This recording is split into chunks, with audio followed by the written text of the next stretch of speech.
रामायण सिर्फ एक ग्रंथ नहीं है, ये मर्यादा, धर्म, त्याग और प्रेम का जीवन संदेश है।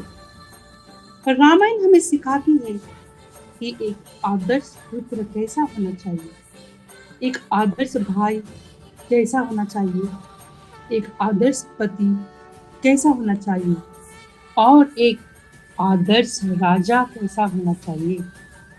रामायण की कहानी शुरू होती है अयोध्या नगरी से, जहाँ जन्म होता है मर्यादा पुरुषोत्तम प्रभु श्री राम का।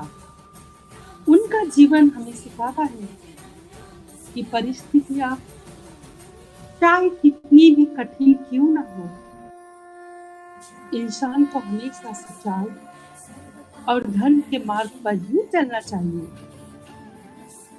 रामायण में हमें मिलता है माता सीता का धैर्य और पवित्रता, लक्ष्मण जी का त्याग और समर्पण और भरत जी का अनुपम भाई प्रेम। साथ ही हमें मिलता है हनुमान जी का अटूट भक्ति का अद्भुत उदाहरण, जो हमें सिखाता है कि सच्ची श्रद्धा क्या होती है। नमस्कार सभी दर्शकों को, आप सबका फिर से हार्दिक स्वागत है इस पवित्र और दिव्य यात्रा में।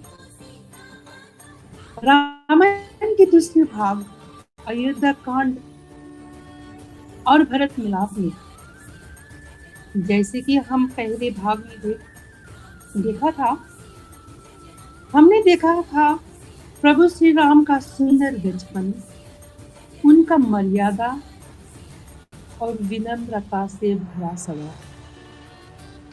हमने देखा तट का वध, जहाँ प्रभु श्री राम ने धर्म की रक्षा के लिए अधर्म का विनाश किया। फिर हम सब ने देखा माता सीता का स्वयंवर, जहाँ सिख धनुष तोड़ के प्रभु श्री राम ने माता सीता का हाथ जीता था। और उसके बाद हम सब ने देखा राम सीता का दिव्य विवाह, और फिर अयोध्या से हुई उनकी विदाई, जो खुशी और भावनाओं से भरी हुई थी। लेकिन दोस्तों, रामायण की कहानी यही खत्म नहीं होती। अब कहानी लेती है एक नया मोड़। आज के इस दूसरी भाग अयोध्या कांड में हम देखेंगे, आज से शुरू होता है रामायण का एक ऐसा अध्याय जो हमें त्याग, कर्तव्य, भाई प्रेम और मर्यादा का सबसे बड़ा संदेश देता है। अयोध्या कांड रामायण का वो भाग है जहाँ एक छोटी सी मंथरा की चालाकी पूरी अयोध्या खुशियों बदल देती है, जहाँ माता कैकेयी के 2 वचन महाराज दशरथ के हृदय को तोड़ देते हैं, और जहाँ प्रभु श्री राम राज्य और सुख समृद्धि छोड़कर 14 वर्ष वनवास के लिए प्रस्थान करते हैं। लेकिन इस कहानी का सबसे पवित्र और भावुक दृश्य है भरत मिलाप, जहाँ हमें देखने मिलता है भाइयों के बीच का सच्चा प्रेम, जहाँ भरत जी राजगद्दी को ठोकर मारकर सिर्फ अपने बड़े भाई प्रभु श्री राम के चरणों को ही अपना राज्य मान लेते हैं। ये दृश्य हमें सिखाता है कि सच्चा प्रेम क्या होता है, सच्ची भक्ति क्या होती है और सच्ची मर्यादा।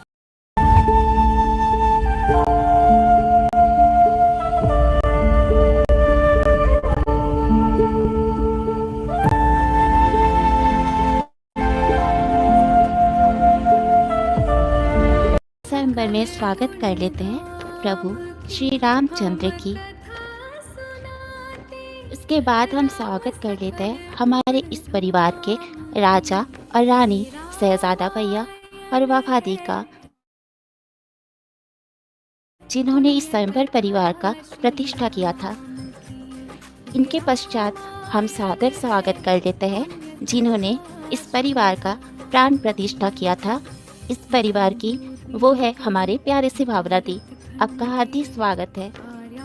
रघुकुल की सत्य, न्याय, कर्तव्य, वचन इत्यादि की न्याय इस परिवार में भी 4 स्तंभ हैं, जिनके ऊपर इस परिवार की बोझ है, जो कि है भावना दी, विनय भैया, सीवी दी, और चौथा स्तंभ है यहाँ की सारे एडमिन लीड्स और परिवार के सारे सदस्य। हार्दिक स्वागत करते हैं समस्त आमंत्रित व्यक्ति का। स्वागत है सभी उपस्थित अतिथियों का और इस प्यारे से परिवार के सदस्यों का, जिन्होंने रामायण उपस्थापन में प्रत्यक्ष और परोक्ष सहायता की है। उन सब का भी सादर हार्दिक स्वागत है। इस परिवेशन को आगे बढ़ाने के लिए और सहायता के लिए हम सूत्रधर का स्वागत करते हैं। आगे की पेशकश सूत्रधर के निरीक्षण में हम सुन लेंगे। बोलो जय श्री राम। इसके पहले हम 2 मुख्य बातें बता देना चाहते हैं, जो कि है पुण्य कथा रामायण में सारे आमंत्रित व्यक्ति और यहाँ पे उपस्थित सारे व्यक्ति अपने शब्दों पर ध्यान दें। कोई गलत शब्द का प्रयोग ना करें और कृपया आसन कोई ना ग्रहण करे, क्योंकि यहाँ पे किरदार जो भी है उनको आसन लेने में प्रॉब्लम होगी, इसलिए एक सूर्य है, एक चंद्रमा, एक अयोध्या धाम, कोटि तीर्थ से पावन वो रज, जहाँ हुए हैं रामचंद्र की अवध की धूल चंदन है, ये तुलसीदास कहते हैं। आप सभी को सादर प्रणाम। जय श्री राम। कहते हैं कलयुग के बस राम आधारा, सुमिर सुमिर नर उच रही पारा। अयोध्या के आनंद और प्रभु श्री राम के आदर्शों को जब महल में प्रवेश किए तो तीनों माताओं ने उनका भव्य स्वागत किया। माता कैकेयी ने चारों नवविवाहित जोड़ों को दूध भात खिलाने, कंगन छुड़ाने जैसी अनेक मांगलिक रस्में पूरे प्रेम भाव से संपन्न कराई। इन सभी रस्मों के पश्चात मर्यादा पुरुषोत्तम श्री रामचंद्र जी ने माता सीता को एक महान वचन दिया। उन्होंने कहा, यद्यपि राजाओं में बहुपत्नी प्रथा प्रचलित है, किंतु राम के जीवन में सिर्फ सीता ही रहेगी। श्री राम का यह एक पत्नी व्रत का संकल्प युगों युगों के लिए आदर्श बन गया। महाराज दशरथ रानियों को आदेश दिया कि वो चारों बहुओं को पुत्री जैसा प्रेम दें और अपने ममतामयी आंचल की छांव में रखें। सभी सगे संबंधी अपने निवास को प्रस्थान किए तो भरत और शत्रुघ्न अपने ननिहाल जाने के लिए विदा लेने गए। तब श्री राम और भरत जी का मिलाप देखकर वहां उपस्थित सभी जनों की आंखें भर आई। वह दृश्य भाई के प्रति अगाध प्रेम का प्रतीक था। महर्षि विश्वामित्र भी अपने आश्रम की ओर प्रस्थान करने लगे। लौटते समय उन्होंने महाराज दशरथ को मेनका द्वारा अपनी तपस्या की घटना बताकर मोह माया पर गहन उपदेश देते हुए कहा, राजन, संसार में लगाव ही कष्ट का कारण है। तत्पश्चात महर्षि अपने आश्रम को लौट गए और महाराज दशरथ ने उचित समय जानकर श्री राम को राजा बनाने की अपनी इच्छा कुलगुरु वशिष्ठ जी के सामने व्यक्त की। महाराज की इस इच्छा का सम्मान करते हुए महर्षि वशिष्ठ जी ने राज्यसभा में सर्वसम्मति से श्री राम के राज्याभिषेक का मार्गदर्शन किया। आइए कलाकारों के माध्यम से आगे की कथा का आनंद लें। तो प्रेम से बोलो सियावर रामचंद्र की जय। बोलो जय जय श्री राम। बाजे मंजीरे और मृदंग हवा। फौजी गुरजनों, के पैरों की जंजीर क्यों बनना चाहते हो? राम इस समय पुत्र होने के आज तक तुम अपने बड़े भैया के स्नेह की शीतल छाया में ही रहते आए हो, परंतु आज से तुम्हें अपने राधा के प्रथम सेवक, उनके अंग रक्षक और आदर्श राज्य। मैं भी यही सोचता हूँ, ये सब इतनी जल्दी क्यों हो रही? मुझे यह सब उचित नहीं लग रहा। इसमें अनुचित क्या है भैया? प्रथम तो यह है कि हम चारों भाई एक साथ जन्मे, बड़े हुए, एक साथ हमारे विवाह हुए, फिर यह राज्य विषय केवल एक भाई का क्यों? क्योंकि राज्य की यही परंपरा है कि ज्येष्ठ भ्राता ही राज्य का उत्तराधिकारी होता है। दूसरी बात यह है कि भरत और शत्रुघ्न यहाँ नहीं है।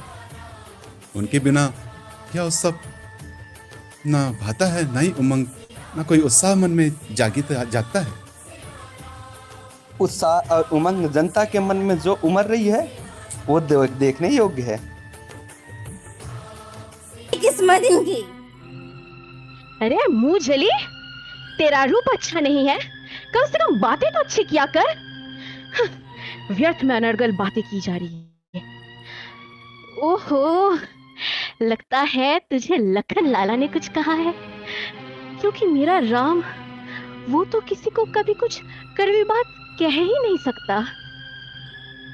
क्यों कहेगा? सबसे मीठा रहकर ही तो सारी अयोध्या का राज हड़प कर जाएगा। करम चले, तेरी जीभ खिंचवा लूंगी, समझी? अरे राम ज्येष्ठ पुत्र है, वही राजा बनेगा, और सूर्यवंश की यही रीति है, तो समझते क्यों नहीं है?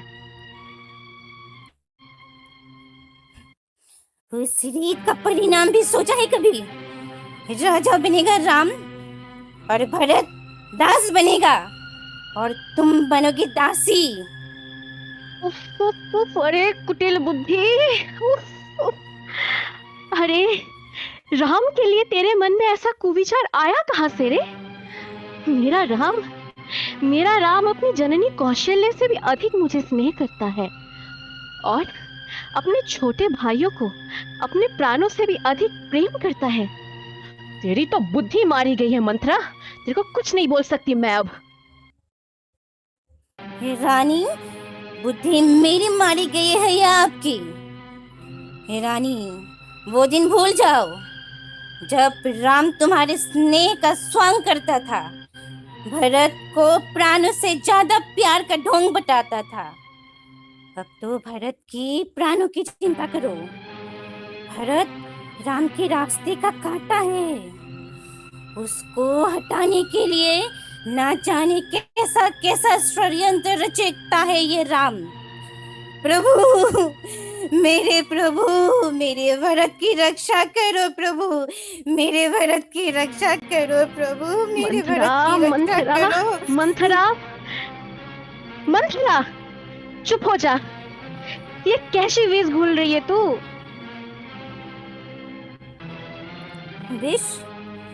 विष और अमृत की पहचान आपको होती तो आज आपको ये दिन न देखना पड़ता। आप समझते रहे कि राजा आपका गुलाम है, पर उस कपटी का मन का कपट आपने नहीं देखा। आपने भरत को नानिहाल भिजवा दिया और फिर राम के राज्याभिषेक की तैयारी में झटपट लग गई। नहीं नहीं नहीं नहीं नहीं मंथरा, नहीं, चली जा यहाँ से। इस प्रकार मुझे मत भड़का। इतनी बड़ी कुटिलता, ऐसा घोर षड्यंत्र, इसका तो मैं कल्पना भी नहीं कर सकती।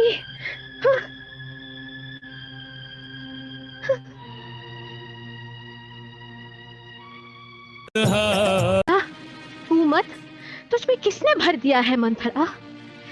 ऐसा व्यर्थ का प्रलाप मत कर, मत कर। एक बात बता, इस तरह से आग लगाने में तेरा क्या लाभ है मंथरा? मेरा लाभ? संसार में सभी स्वार्थी नहीं होते, कुछ लोग हितैषी भी होते हैं।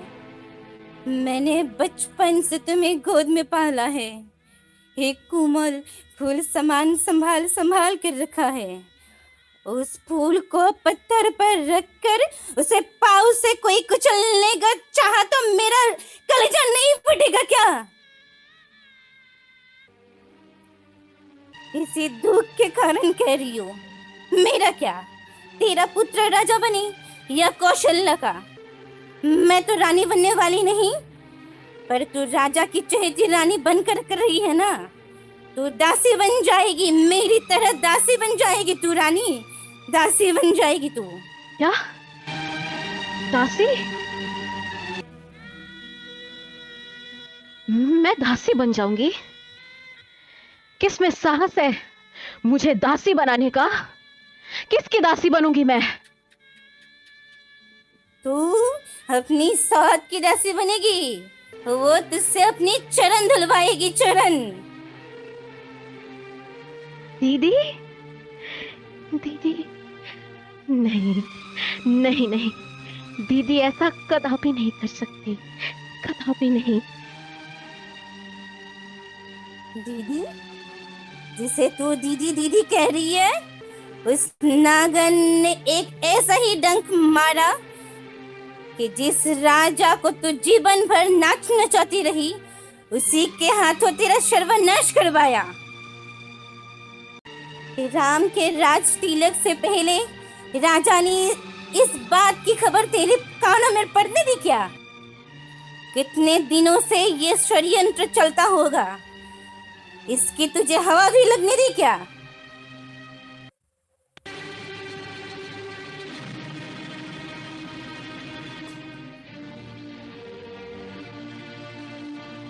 मेरी भोली रानी, तू सौत का जहर नहीं जानती।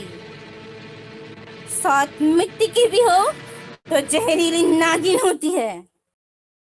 कोई किसी की नहीं। सौत की दासी बनने से पहले मैं विष पान करके मर जाऊंगी, लेकिन मैं किसी की दासी नहीं बनूंगी, किसी की भी नहीं, कदापि नहीं। मरने की क्यों सोचती है मूर्ख? जीतने की सोच।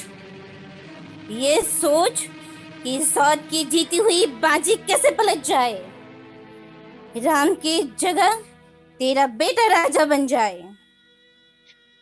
मंथरा, अब ये झूठे सपने क्यों दिखा रही है मुझे?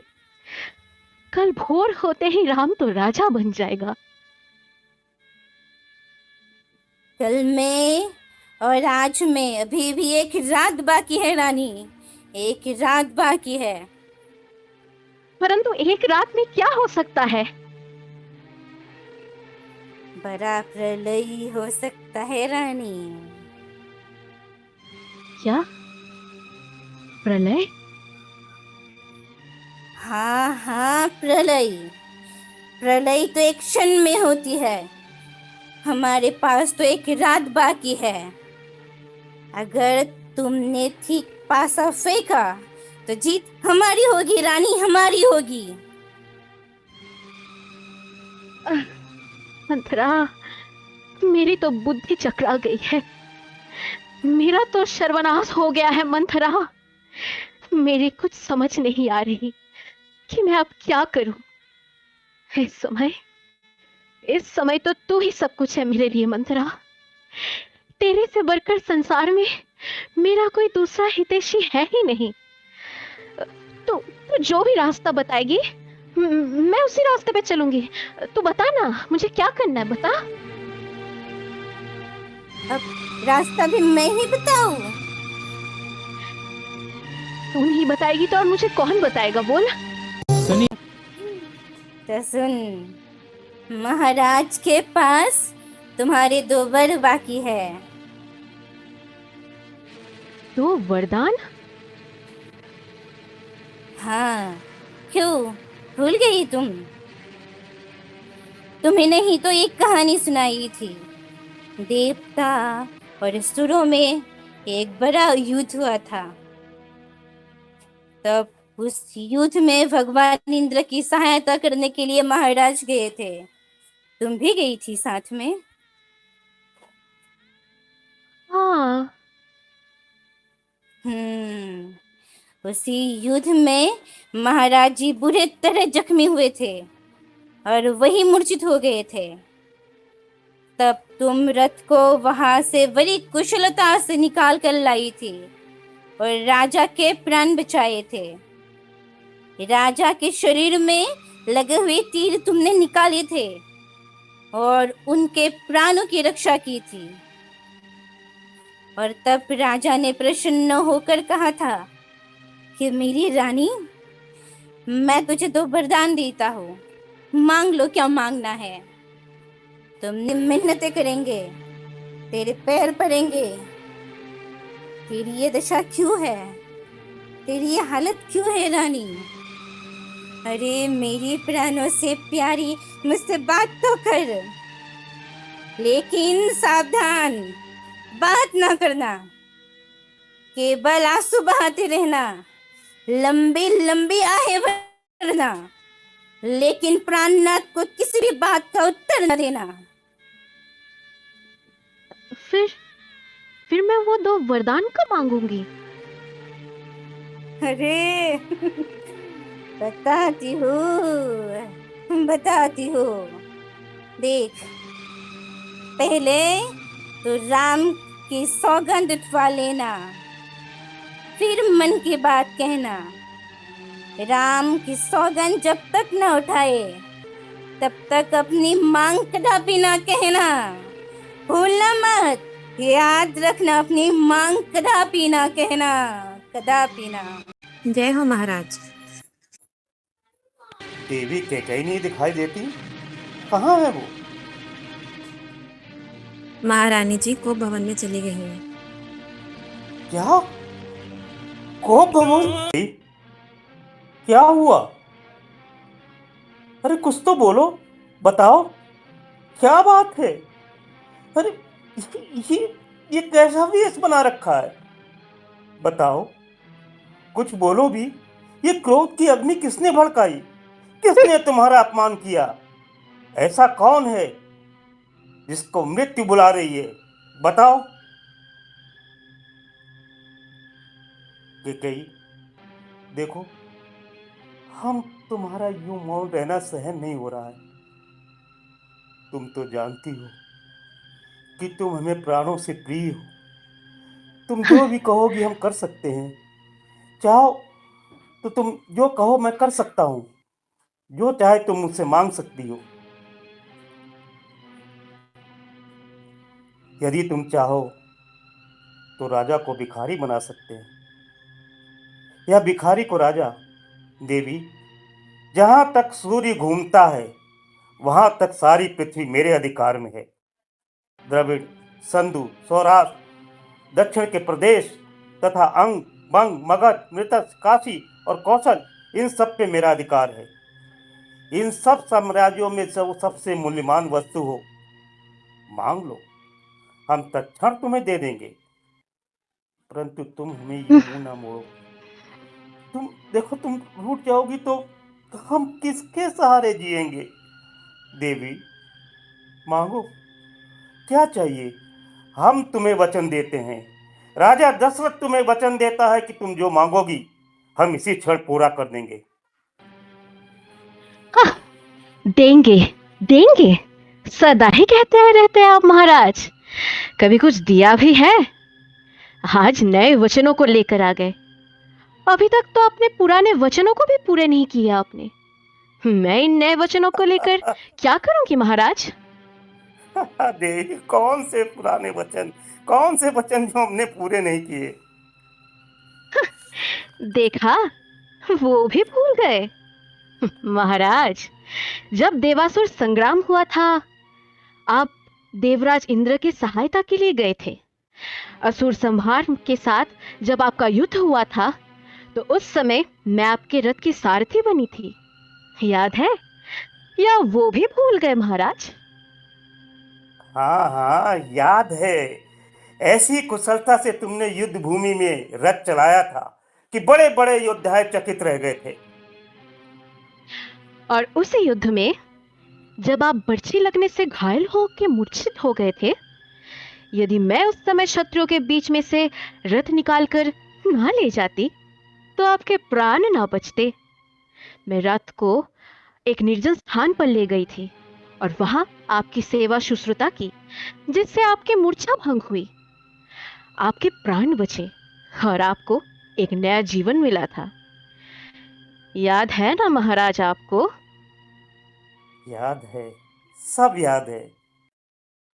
उस दिन से हम अपनी प्राणों को तुम्हारी धरोहर मानते हैं। जब चाहो तुम अपने प्राण निछावर कर देंगे तुम्हारे ऊपर। आपके प्राणों को लेकर मैं क्या करूंगी? मेरे तो केवल इतना याद दिलाना चाहती थी कि उस समय आपने मुझे 2 वरदान दिए थे, मगर मैंने कहा था कि महाराज, मेरे वो 2 वरदान आपके पास धरोहर स्वरूप रहने दीजिए, जब आवश्यकता होगी मांग लूंगी। हाँ हाँ, हमें आभास हो रहा है कि हमने उस समय कंजूसी की थी। उस समय तुम्हें जो वीरता दिखाई थी, उसके लिए 2 नहीं बल्कि 4 वरदान देने चाहिए थे।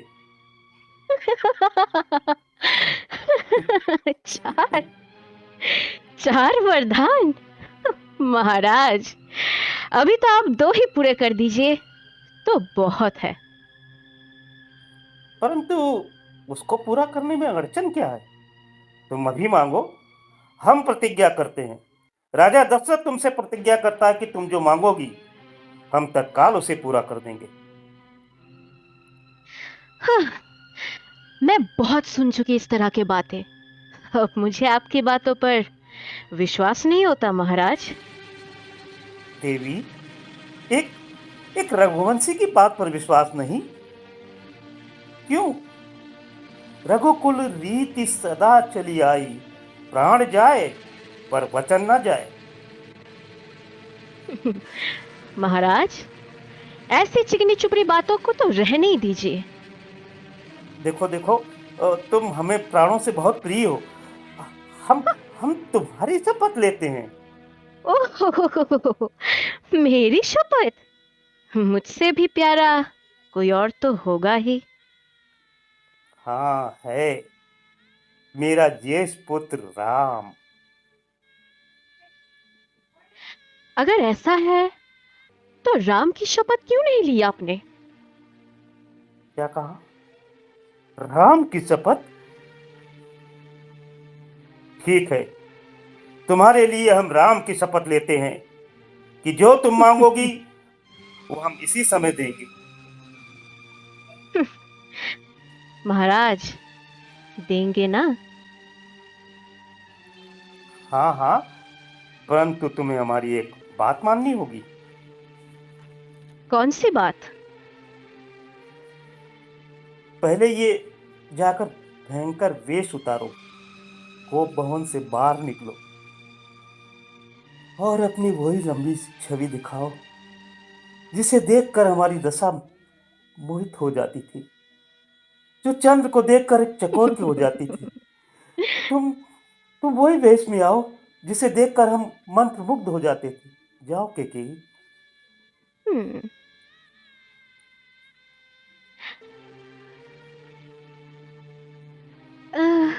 परंतु आप मेरी पूरी बात सुन तो लीजिए। अब कहीं तो हम फिर राम की शपथ ले चुके हैं। अब तो हम राम की शपथ ले चुके हैं। उठो, एक बार वही मौनी मूर्ति के दर्शन करा दो जिसे 2 वर्ष तत्काल पूरे हो जाएंगे। जाओ जाओ, वैसा ही श्रृंगार करके आओ जैसा तुम पहले। कल से हम अयोध्या के सबसे व्यस्त व्यक्ति होंगे। संभव है कि कई दिन हम तुमसे मिल भी ना सके, क्योंकि सारे राज्य की चिंता हमें होगी।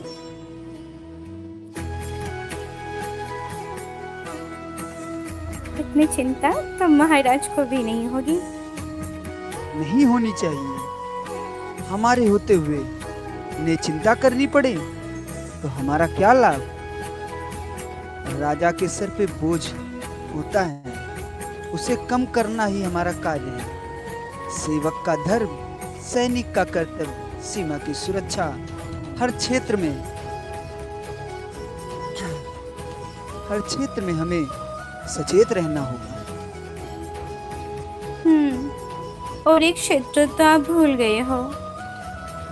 उर्मिले, तुम तो हमारे उर की व्याप्त चेतना, हमारी प्रेरणा हो।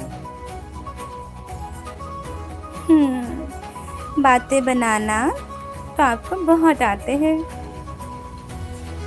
देखी प्रिय, भैया भरत और युद्धन होते तो थोड़ा भार उन पर भी होता। हम माता कैकेयी से कहेंगे कि भरत भैया को जल्दी बुला ले, ताकि लक्ष्मण अपनी उर्मी के साथ थोड़ा समय निकाल सके। इनकी दशा यही जाने। महाराज सारी रात राम को ही याद करते रहे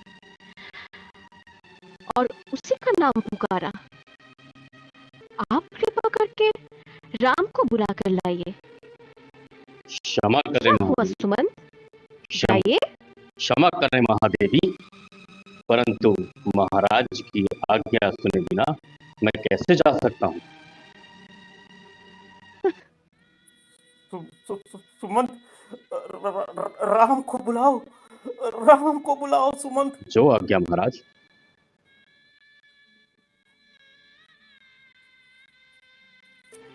किस चितना में खोई थी सीते?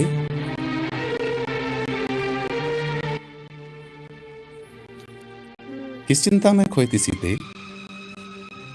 कुछ नहीं, मैं तो बस आपके अभिषेक की कल्पना कर रही थी। राम, कुछ आप कुछ स्वस्थ नहीं दिखते। पिताजी को क्या कष्ट है माँ? उनकी ये अस्वस्थता का कारण मैं राजवैद्य को बुलाऊं क्या? इनके रोग की दवा राजवैद्य के पास नहीं है, तुम्हारे पास है राम। मेरे पास? परंतु रोग क्या है? तुम्हारा मोह, तुम्हारा स्नेह, जिसके और सत्यवादी हैं, जिनकी कीर्ति तीनों लोकों में फैली हुई है। क्योंकि बात ही ऐसी है। माँ, जिस राम को आपने अपनी गोद में पाला है, आज उसी राम पर संदेह कर रही हैं।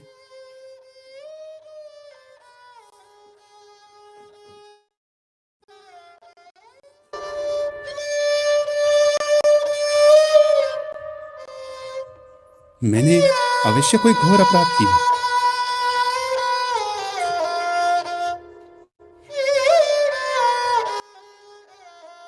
मैंने अवश्य कोई घोर अपराध की है। इसी कारण मेरे पिता मुझसे बात नहीं करते। मेरी माता मुझ पे संदेह कर रही है। नहीं नहीं पुत्र, ये तो मैं जानती हूँ कि तू सत्य वचन से हटने वाला नहीं है, परंतु ठीक है, तो तुम कहते हो तो मैं बता ही देती हूँ। तुम्हारे पिताजी ने मुझे 2 वरदान दिए थे और कहा था कि जब जी चाहे मांग लेना। आज मैंने अपने वो 2 वरदान मांग लिए। अब यदि वो मेरे 2 वरदान मानते हैं तो पुत्र का मोह रास्ते में आ सकता है। यदि वो नहीं मानते तो धर्म और सत्य के पर कलंक लग सकता है। ये बेचारे इसी संकट में पड़ गए हैं। तुम्हारे संकोचवश तुमसे कह नहीं पा रहे पुत्र। वो दोनों वर क्या है माता? पहला,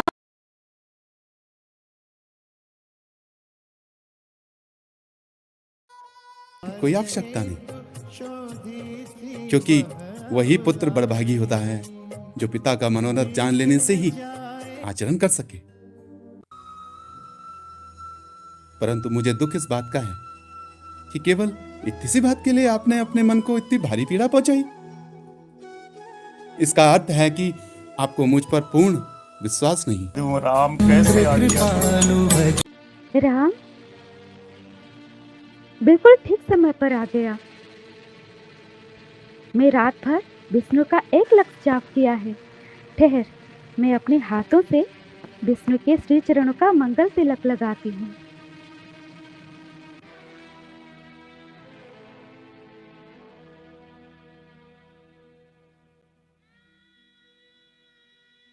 बैठ, आसन ग्रहण कर। मैं भगवान का प्रसाद लाती हूँ। देखता क्या है, बैठ जा। नहीं माँ। बहुत जल्दी है क्या?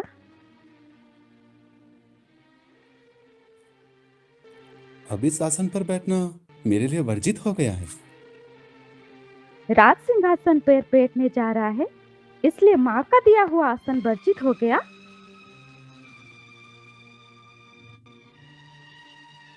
माँ, शायद तुम्हें विदित नहीं, अब मेरे लिए कुशा के आसन पर बैठने का समय आ गया है। राज करने जा रहा है या तपस्या?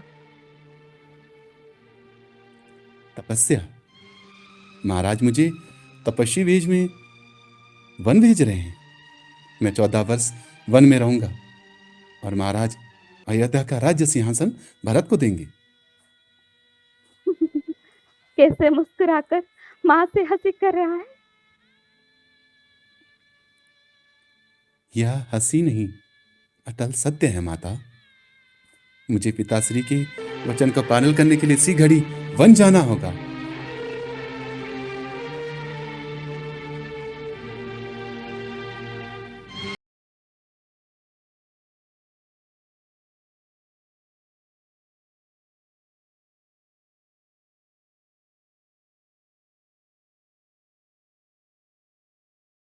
झूठ है, ये सब झूठ है, ये सब झूठ है। धैर्य रखो माता। अयोध्या की महारानी को इस प्रकार धैर्य खोना शोभा नहीं देता। परंतु परंतु ये सब क्यों? किसने किया ये सब? राज्याभिषेक के लिए तो स्वयं महाराज जी उत्कंठित हो गए थे। उन्होंने कुलगुरु महर्षि वशिष्ठ से जल्द से जल्द सब समय निकालने को कहा था। फिर एक ही रात में दृश्य कैसे बदल गया? क्यों? मुझसे अधिक कैसे का ममता है तुझ पर। फिर उसने महाराज को क्यों नहीं रोका? क्यों से निकाल रही हो माते? अपने पुत्र को पथभ्रष्ट होने का उपदेश देकर अक्षय की भागी बना रही हो माते? हाँ हाँ, निभा ले गुरुकुल के रीत नीत, धर्म कर्म कर्तव्य का पालन कर। तुमने कभी देखा नहीं है सीते? दुख दुख आपके चरणों की सेवा से दूर रहने से बड़ा और कोई दुख नहीं मेरे नाथ। जैसे बिना जीव के देह, बिना जल की मछली, वैसे ही बिना रघुवीर के ये जानकी एक पल भी नहीं जी सकेगी मेरे प्रभु। भावना के आवेश में आके आगा पीछा नहीं सो सीते। सेना को अकेला सामना कर सकता हूँ। मत करो। आप बीच में मत पड़िए भैया। अन्याय सहना क्षत्रिय धर्म के विरुद्ध है। अगर शत्रु वार करे और क्षत्रिय उसका उत्तर ना दे तो यह उसकी वीरता पर धिक्कार है। जो राज सिंहासन प्रजा की घोषणा करके और उनके चहीते भरत दोनों आपके दरबार में हाथ जोड़कर खड़े रहेंगे। बस करो लक्ष्मण, बस। यदि तुम्हारा इतना ही नीच मन है तो मुझे भैया कहना छोड़ दो और आज के बाद मुझे अपना मुंह ना दिखाना।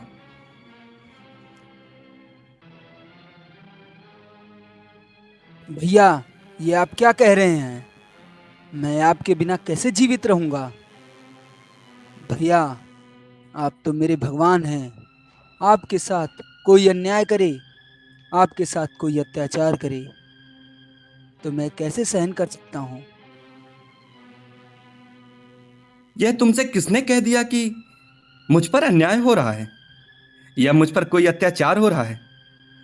जो बातें तुमने कही, अत्याचार तो वो है जो तुम अपने बड़े भाई पर कर रहे हो, अपने पिता पर कर रहे हो। कभी कभी शस्त्र ना उठाना परम वीरता की निशानी होती है। रख दो ये धनुष और मेरे जाने के पश्चात महाराज। तो मुझे भी जाना होगा। नहीं लक्ष्मण, नहीं।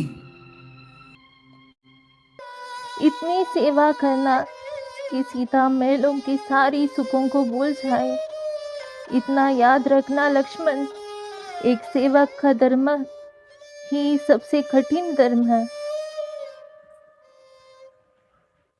वाह सुमित्रा, वाह। हाँ, मैं जानता हूँ उर्मिला ने कितना बड़ा बलिदान दिया है। इस बात को कोई नहीं जानेगा, परंतु तुम्हारा लक्ष्मण जानेगा, जो आंसू संसार नहीं देख पाएगा। लक्ष्मण उन आंसुओं का सदा ऋणी रहेगा। उर्मी,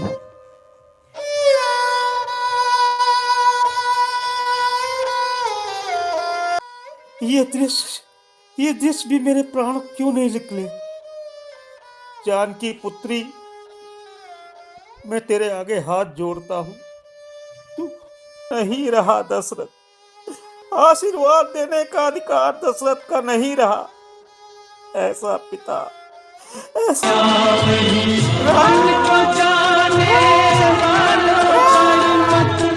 आर्य, रथ को ऐसी चतुराई से हाँकिए कि पहियों के चिन्हों से दिशा का बोध न हो। सुमंत्र जी, वचन परायण होना बड़ी बात है, परंतु आत्मीय जनों का स्नेह खोना उससे कहीं बड़ा आघात है। रात्रि ढल गई, सूर्योदय हो गया और अयोध्या में छा गई 14 वर्षों के लिए घनघोर निशा।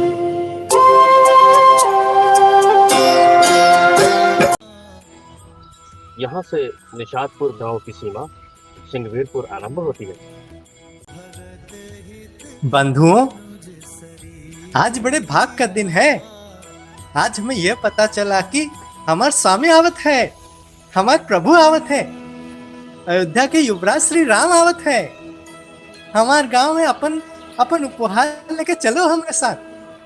वैसे उनके स्वागत के लिए उपहार की कोनो आवश्यकता ना है। हमारे स्वामी तो केवल प्रेम के भूखे हैं। चलो है सब हमारे साथ।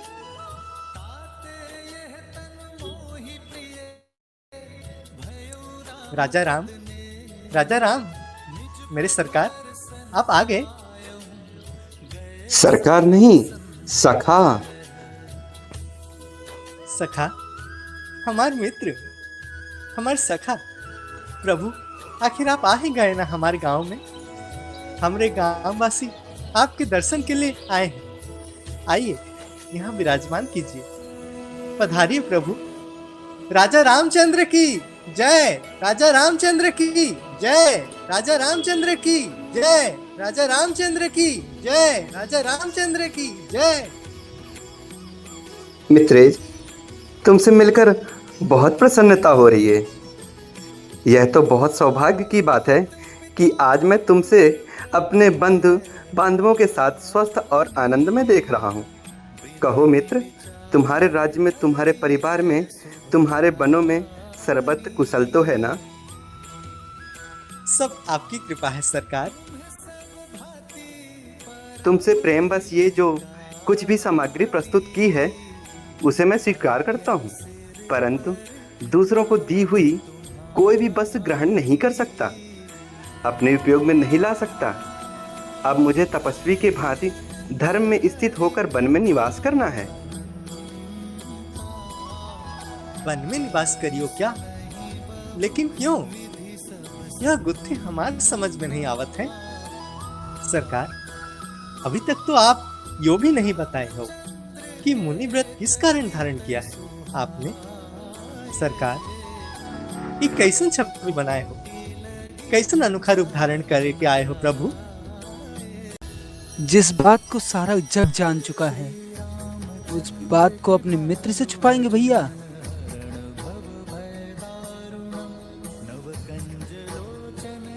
हमो भी बहुत दुनिया देखे हैं सरकार। अपन बेटवा का राजा बनाए के खातिर सौतेले को वनवास दे दिया, यह बात है ना सरकार। निषाद राज, तुम तो हमारे मित्र हो, हमारी माता का अपमान मत करो।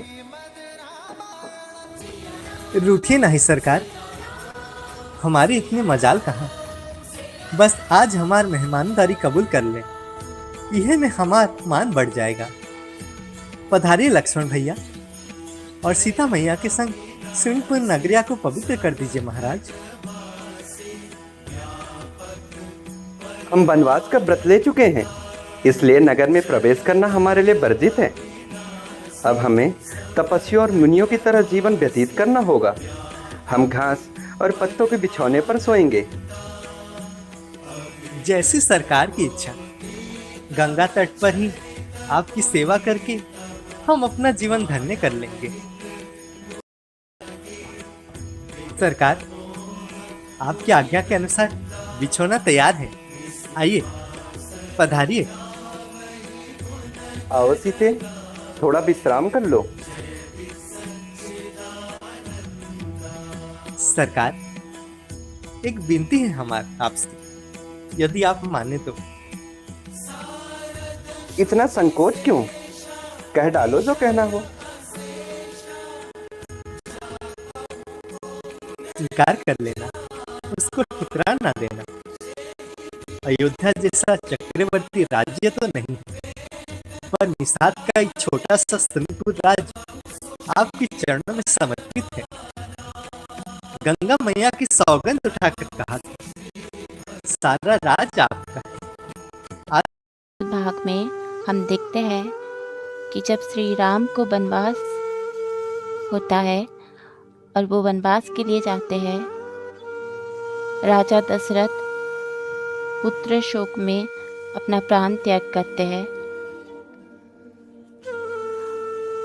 और इस कहानी को आज यहीं पे हम समाप्त करेंगे।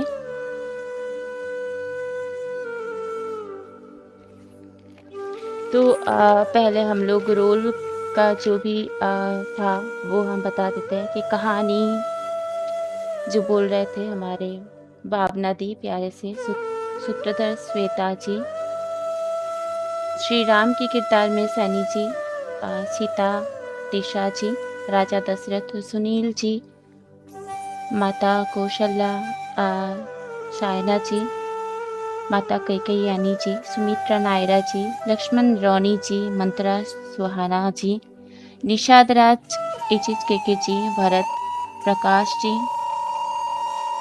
वाल्मीकि केके जी, उर्मिला सुहाना जी, गुरु वशिष्ठ,